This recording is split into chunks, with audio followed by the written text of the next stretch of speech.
Hofmann, who's teaching at Bellbridge Primary School, Hoppers Crossing in Victoria. And we are considering your article for the next edition of Teacher Learning Network. This is Journal Chat. Joan, can you tell us a little bit about the flowchart and what was going through your mind when you constructed it? Okay, the flowchart I put in there was an example of how a teacher really needs to assess where a student is at if they're going to give them, to teach them effectively. So basically what I was trying to do was say, well, this is what you're seeing, but dig deeper. Why are you seeing this? What is the concept? What is the problem that this child has that makes them not able to do this skill? And because lots of different children can have the same difficulty, but the reason behind it can be different. And if you don't tackle the reason that they've got a difficulty, you're not going to be able to effectively teach them. Okay, thank you.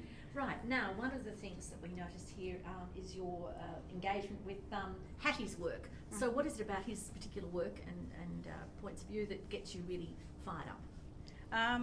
What really gets me fired up is the concept that you really need to know your students well, that you cannot teach them in a vacuum. You cannot say one size fits all.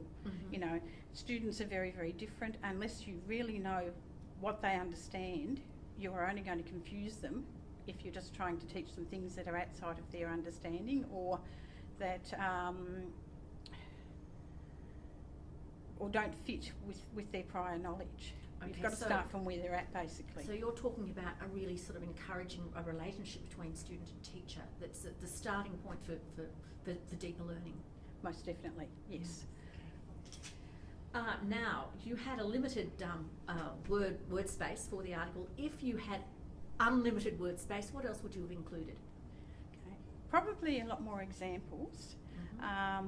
Such as?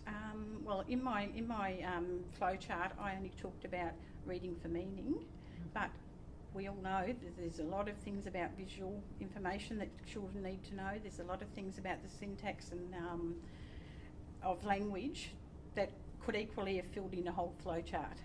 And then even on top of that, there are things like the very basics that students can get confused about. You know, simple things like if they don't know that a group of letters is a word, it can create a barrier that can hold them up for 12 months, 18 months before they start to learn to read, simply because that one little concept has got in the way of learning. I noticed in your article you mentioned something about the cognitive load. The different children have different cognitive loads. Could you just explain that? Well, a cognitive load basically means how much you have to consciously think about in order to do something. And if everything that you are doing involves conscious effort, eventually it's going to be too hard for you to actually perform the task. So the more things that are automated underneath that, the easier it is for you to actually achieve. So, you know, two children might both be reading exactly the same text, but one child's having to work very, very hard just to decode the words. And they're going to have to work very, very hard because the vocabulary is not something they're familiar with. The other child doesn't have these issues, and so their understanding is going to be much better, even if both of them have read with the same degree of accuracy. Great, thank you. Now, can you tell us, Joan, why someone should read your article? Because it's a different perspective on the same topic. You know, the whole journal's about feedback, and lots of different people have written about different ways they view feedback, and seeing all those different perspectives is really an eye-opener and really good to engage in cognitively. Thank you, Joan, for your time and expertise. Okay, thank you.